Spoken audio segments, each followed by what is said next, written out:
Verbum Domini.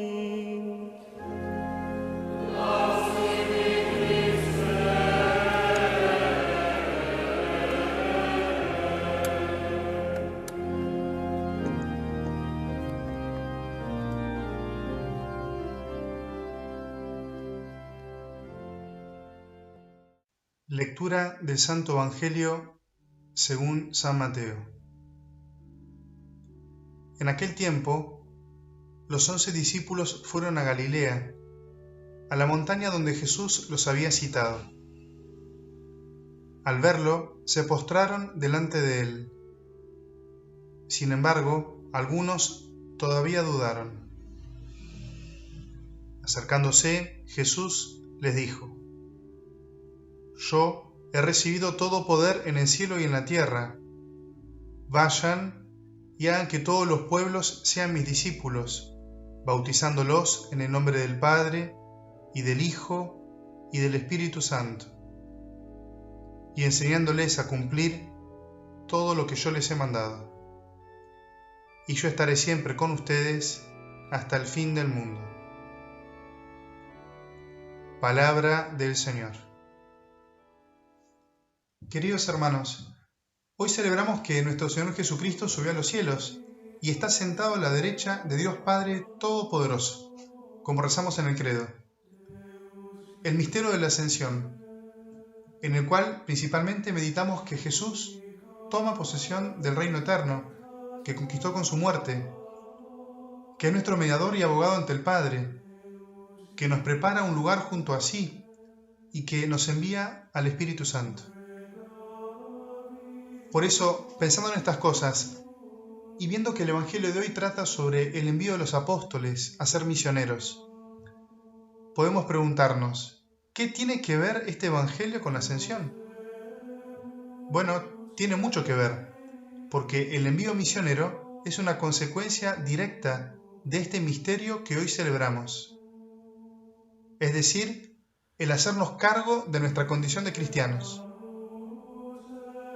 El domingo pasado recordamos que Jesús dijo a sus discípulos: No los dejaré huérfanos, volveré a ustedes. Entonces uno podría pensar, pero si ya volvió, acaba de resucitar, ¿por qué se va de nuevo? ¿Por qué dijo, no los dejaré huérfanos, y a los pocos días los abandona? Pareciera que Dios juega con nosotros. Bueno, no, todo lo contrario. Quiere que maduremos. Nos deja por nuestro propio bien, como un ave que empuja a sus pichones a volar, o como un padre que en un desgarro interior, pero con orgullo, empuja a sus hijos para que enfrenten el mundo por sí mismos. Esto también significa la ascensión. El Verbo ha hecho bien su parte, ahora vuelve al Padre. Ahora nos toca a nosotros seguir la posta, llevar a la práctica el mensaje de Cristo. Ya tenemos la mayoría de edad.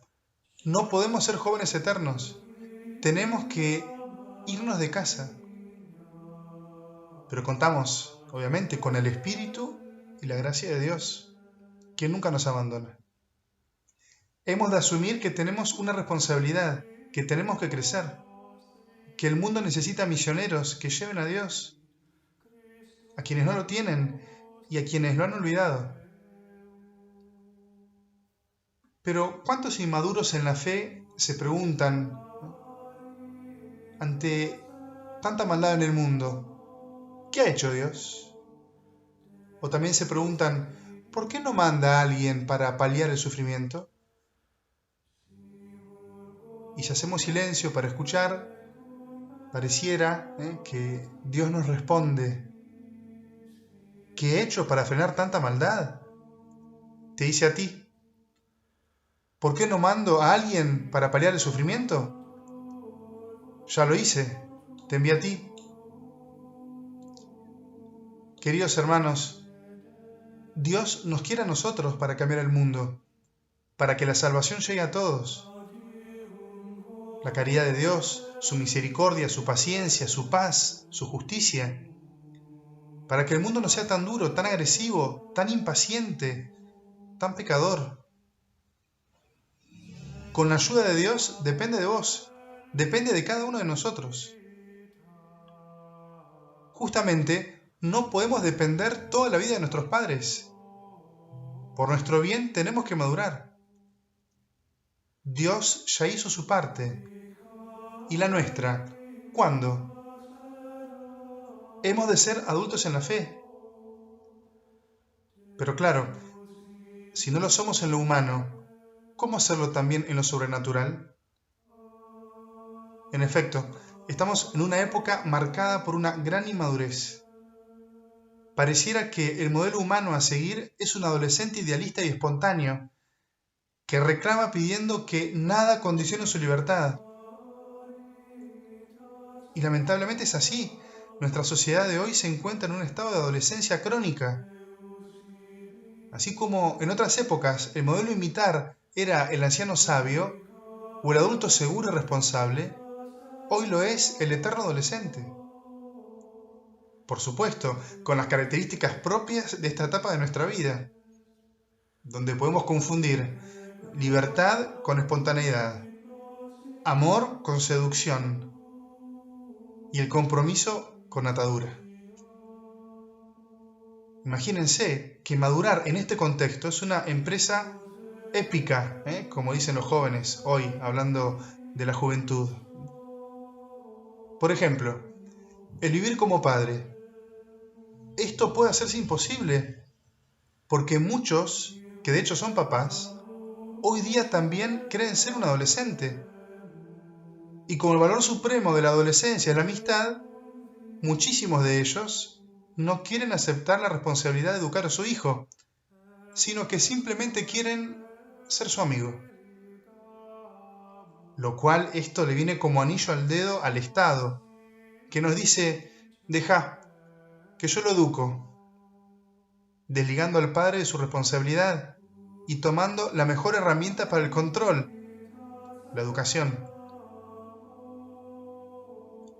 Y es por eso que muchos jóvenes se quedan en el ensayo y nunca realizan el ideal al cual podrían aspirar, porque la sociedad ya no se lo muestra. Al contrario, al no ofrecerles como modelo el poder alcanzar su propia familia, pierden motivación y el empeño en su estudio y en su trabajo. Y así, continuando el ejemplo, el varón deja de verse a sí mismo como alguien quien puede realizarse siendo feliz, amando a su esposa y educando a sus hijos. A este respecto podemos recordar las palabras de Juan Pablo II, quien dijo, no tengan miedo de ser padres. Llamarle la atención a sus hijos y corregirlos cuando sea necesario, con todo el afecto y la ternura. Es indispensable para educarlos en la verdad. Pero muchas veces nos sucede lo contrario. Por ejemplo, ¿qué adulto osaría hoy corregir o llamar la atención a un grupo de jóvenes en la calle, en el colectivo o donde sea? Prefiere callarse y seguir su camino. Queridos hermanos, los jóvenes de hoy son como los de antes y como los que vienen después, capaces de ser generosos, solidarios, comprometidos con causas que los mueven interiormente, pero lamentablemente tienen menos referencias sociales y menos sentido de pertenencia que el que tenían nuestros padres y abuelos. Todos tenemos que trabajar para cambiar esto. Bueno, con uno basta, podríamos poner infinidad de ejemplos donde se ve cómo el infantilismo y la inmadurez reina en nuestros días, donde pocos quieren asumir las exigencias propias de una persona adulta y madura. Pero volvamos al ámbito de la fe, porque decíamos que es difícil madurar en la fe cuando a nivel humano se nos ofrece un modelo de inmadurez. En esta situación, en esta cuestión, también veamos un breve ejemplo, o mejor, continuemos con la misma idea de paternidad del ejemplo anterior. Como cristianos, tal vez por el falso respeto humano, también hemos dejado de aspirar a ser como Dios, nuestro Padre, siendo que esto es un mandato que Cristo nos dejó. Sed perfectos como es perfecto el Padre que está en el cielo. ¿Cuántas veces cometimos el gran error de no hablar bien, de no hablar del buen Padre de Dios, con el pretexto de no herir a hijos de divorciados, o por miedo a que quien nos oye rechace a Dios porque tuvo una mala relación con su padre, o porque padre es un rol impuesto por un imaginario patriarcado opresor, como está de moda ahora en la educación sexual de nuestros hijos? Pero, ¿cómo vamos a vivir como hijos de Dios si no se nos habla de Él? ¿Cómo alcanzar la santidad si Dios no es nuestro modelo a imitar?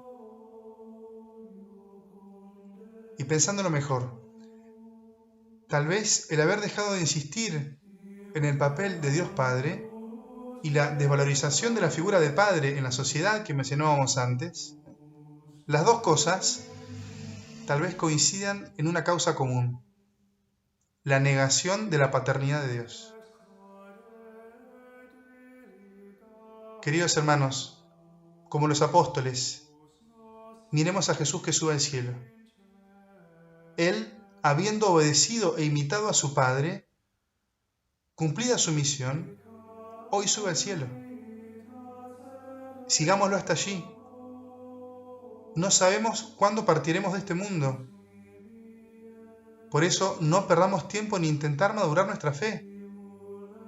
Pidámosle a Dios ser santamente responsables en aquello que nos encargó: la caridad, la oración, nuestros padres, nuestros hijos, nuestros hermanos, nuestro trabajo, nuestro estudio, nuestra salvación. Ave María Purísima.